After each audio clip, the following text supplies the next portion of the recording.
Hello guys, I am Vikas Mishra. Welcome to practice mock engineering channel.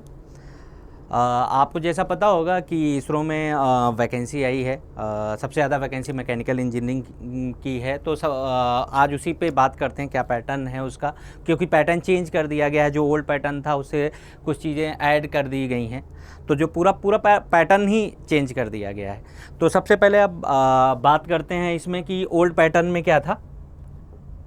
सबसे पहले बात करते हैं कि ओल्ड पैटर्न में क्या था। ओल्ड पैटर्न में क्या था?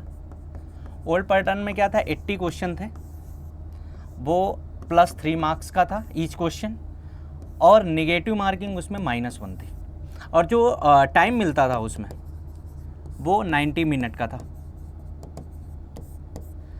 कैल्सी अलाउ नहीं था इसमें, कैल्सी अलाउ नहीं था, और हर क्वेश्चन 3 मार्क्स का था, मतलब टोटल 240 मार्क्स का था।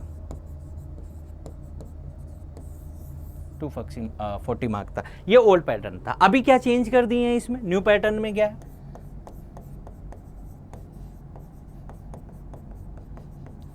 अभी इसमें 2 पार्ट में डिवाइड कर दिए हैं। पार्ट ए है, पार्ट ए को भी 2 पार्ट में डिवाइड कर दिए हैं। इसका वेटेज जो 80 क्वेश्चन आएगा पार्ट ए में, इसको भी 2 पार्ट में डिवाइड किए हैं, जिसका 75% यानी 60 क्वेश्चन कोर से रहेगा, एकदम कोर डिसिप्लिन। जैसे मैकेनिकल का है तो मैकेनिकल से ही रहेगा। और इसका जो 25% है, यानी जो 20 क्वेश्चन है, वो एलाइट से है। इसमें जो आएगा एलाइट से, मैकेनिकल ब्रांच से ही जुड़ी चीज़ें, जैसे मैकेनिकल की बात कर रहे हैं तो मैकेनिकल ब्रांच से ही जुड़ी चीज़ें पूछी जाएंगी। इसमें जैसे एलाइड में जैसे आएगा आपका computer aided design, FEM finite element method के कुछ क्वेश्चन हो सकते हैं, इंजीनियरिंग ड्राइंग के कुछ क्वेश्चन हो सकते हैं। तो ये मैकेनिकल से ही जुड़ी रिलेटेड चीज़ों से ही क्वेश्चन इसमें पूछे जाएंगे एलाइड में। अब बात करते हैं पार्ट बी की। अब इसमें पार्ट बी की बात करते हैं। पार्ट बी में जो है, पार्ट बी में क्या है, 15 क्वेश्चन आएंगे। 15 क्वेश्चन आएंगे पार्ट बी में, जो 20 मार्क्स के होंगे। और ये पार्ट बी में सबसे खास बात यह है कि इसमें निगेटिव मार्किंग नहीं है। इसमें निगेटिव मार्किंग नहीं है।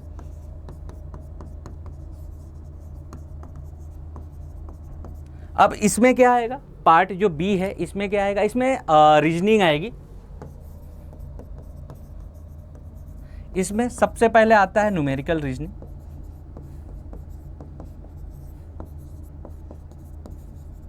न्यूमेरिकल रीजनिंग में क्या आएगा? न्यूमेरिकल रीजनिंग में जैसे आपका DI के कुछ क्वेश्चन हो सकते हैं, बार डायग्राम से कुछ हो सकते हैं, लाइन डायग्राम के कुछ क्वेश्चन हो सकते हैं। ये सब आपका आएगा न्यूमेरिकल रीजनिंग। दूसरा क्या है? Logical reasoning.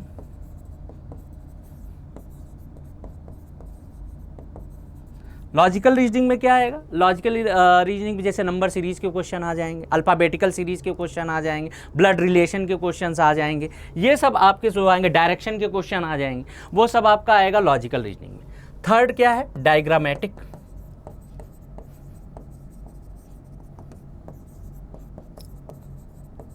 डायग्रामेटिक रीजनिंग में क्या होता है? डायग्रामेटिक रीजनिंग में क्या होगा, जैसे 3 डायग्राम दिया रहेगा, चौथा डायग्राम पूछ लेगा इसके बाद कौन सा सीक्वेंस है। वो जितने भी डायग्राम से रिलेटेड क्वेश्चन होंगे कि जैसे कभी कभी क्या होता है कि क्लॉकवाइज चलता रहता है, तो ये चौथे में पूछेंगे कौन सा सीक्वेंस सही है, या इनमें से ऑड कौन सा है, कौन सा डायग्राम ऑड है। तो ये सब आपका आएगा ये डायग्रामेटिक रीजनिंग। अब बात करते हैं चौथे में, अब्स्ट्रैक्ट रीजनिंग।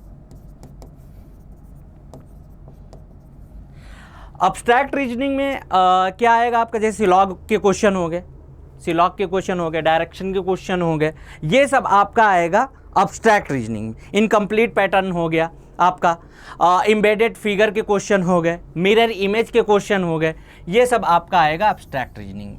अब लास्ट बचता है डिडक्टिव।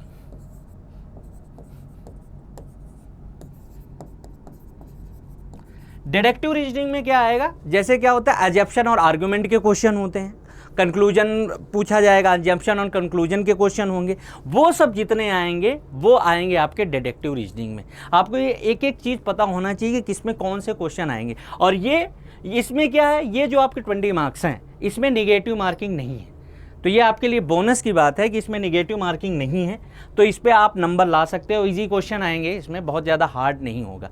अब कुछ लोग का जैसे क्या होता है, कई लोग बोलते हैं कि ये सब्जेक्ट पढ़ लो आप तो आपका पूरा कर पाओगे, लेकिन इसरो में ऐसा नहीं है। ये गेट की तरह नहीं है कि फिक्स्ड है। आप मैकेनिकल की अगर बात कर लोगे तो गेट में क्या है कि फिक्स है कि सोम के इतने ही क्वेश्चन आएंगे, टोम से इतने नंबर के क्वेश्चन आएंगे। इसरो में ये प्रेडिक्शन बिल्कुल है ही नहीं। आप इसको कैसे देख सकते हो, आप इसको देख सकते हो, ये पेपर एनालिसिस मैंने किया हुआ है पूरा, जितना PYQ हुआ है 2007 से लेके 2020 तक। आप इसमें ये देख सकते हो कि आप ऐसा कोई सब्जेक्ट नहीं है जो छोड़ के जा सकते हो कि इससे यार कम मार्क्स का आता है इसको छोड़ देंगे, नहीं कर सकते आप। वो आप खुद ही देख लो ना।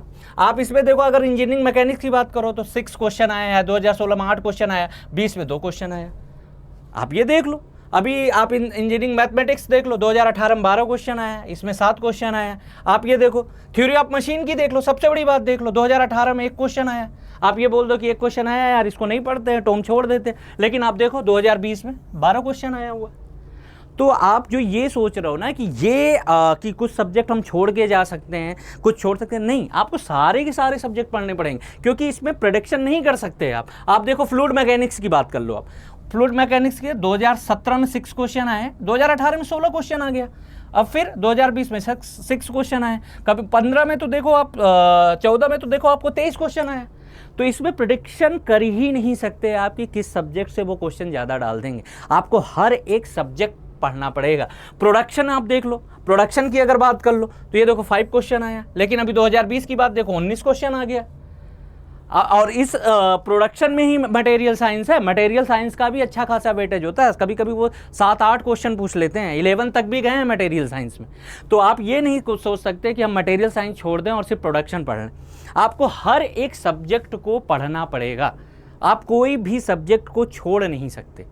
ये मैं नहीं बोल रहा हूँ, ये आपका जो PYQ एनालिसिस है, आप किसी भी सब्जेक्ट को छोड़ नहीं सकते, आपको पढ़ना ही पड़ेगा सारे के सारे सब्जेक्ट। अब मशीन डिजाइन अभी देखो आप 2017 में 10 क्वेश्चन आया है, 20 में दो ही क्वेश्चन आया, क्या पता इस बार उससे 12 क्वेश्चन दे दे। ये कोई प्रेडिक्ट नहीं है। तो आपको सारे के सारे सब्जेक्ट ही पढ़ने पड़ेंगे, सारे ही पढ़ने पड़ेंगे। अब बात करते हैं जो हमारा एलाइड की बात है, उसका भी वेटेज है। ये जो बात करते हैं हम एलाइड का, ये जो 20 मार्क्स का आएगा, इसके जैसे फाइनाइट एलिमेंट के क्वेश्चन हो गए या कैड के क्वेश्चन हो गए, और ये इंजीनियरिंग ड्राइंग, इसके लिए आपको क्या करना, प्रैक्टिस मॉक की एक मॉक टेस्ट सीरीज अभी फ्री है, वो चैनल पे आ गई, आप प्रैक्टिस मॉक की टेस्ट सीरीज ज्वाइन कर सकते हो। उसमें आप देखोगे कि इनके क्वेश्चन हैं, और जो इनकी टेस्ट सीरीज में हम जो क्वेश्चन ऐड कर रहे हैं, इसमें जितना उसके की पॉइंट हम लोग बना रहे हैं उसमें कि इस तरीके से बना रहे हैं कि उसी की पॉइंट से ही क्वेश्चन आ जाएगा। इससे बहुत ज़्यादा क्वेश्चन नहीं आएंगे, लेकिन इसको छोड़ नहीं सकते, 20 मार्क्स का है, इनको छोड़ नहीं सकते।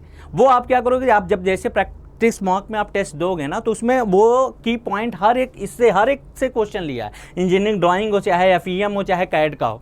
कैड में जैसे क्या होता है, नए टर्म्स आते हैं, जैसे बेजियर कर्व के बारे में पूछ लिया जाता है, स्प्लाइन कर्व के बारे में पूछ लिया जाता है, इनके कितने कंट्रोल पॉइंट्स होते हैं, ये सब बात आपके कैड से क्वेश्चन पूछ लिए जाते हैं। फाइनाइट एलिमेंट मेथड में शेप फैक्टर से क्वेश्चन आ जाता है, बहुत बड़ा क्वेश्चन नहीं आएगा, लेकिन शेप फैक्टर क्या होता है, शेप फैक्टर से रिलेटेड क्वेश्चन इसके FEM में आ जाते हैं।